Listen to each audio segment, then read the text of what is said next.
みんなさん、こんにちは。今日は、日本のゲームについてお話ししていきましょう。日本語を楽しみながら勉強してください。日本のゲームは、アニメ、漫画と並んで日本を代表するポップカルチャーの一つで、世界中にファンがいます。1983年、任天堂がファミコンファミリーコンピューターを発売し、日本のゲーム文化は一気に家庭に広がりました。スーパーマリオブラザーズ、ドラゴンクエスト、ファイナルファンタジーなど、代表的なコンテンツも生まれました。その後、スーパーファミコン、プレイステーション、セガサターン、Wii など様々なゲーム機が発売されてきました。ゲームといえば部屋に閉じこもって一人で夜遅くまで行うような暗いイメージもありますが、現在では親子で街に出かけ、スマホを持ちながらポケモンGOのポケモンを集めたり、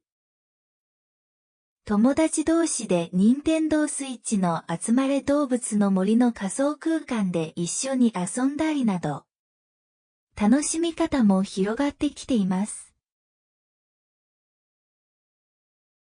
日本のゲームは、アニメ、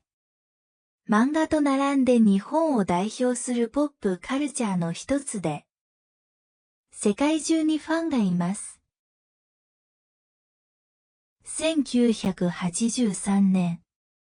任天堂がファミコンファミリーコンピューターを発売し、日本のゲーム文化は一気に家庭に広がりました。スーパーマリオブラザーズ、ドラゴンクエスト、ファイナルファンタジーなど、代表的なコンテンツも生まれました。その後、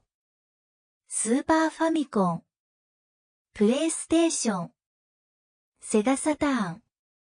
Wii など様々なゲーム機が発売されてきました。ゲームといえば部屋に閉じこもって一人で夜遅くまで行うような暗いイメージもありますが、現在では親子で街に出かけ、スマホを持ちながらポケモンGOのポケモンを集めたり、友達同士で任天堂スイッチの集まれ動物の森の仮想空間で一緒に遊んだりなど、楽しみ方も広がってきています。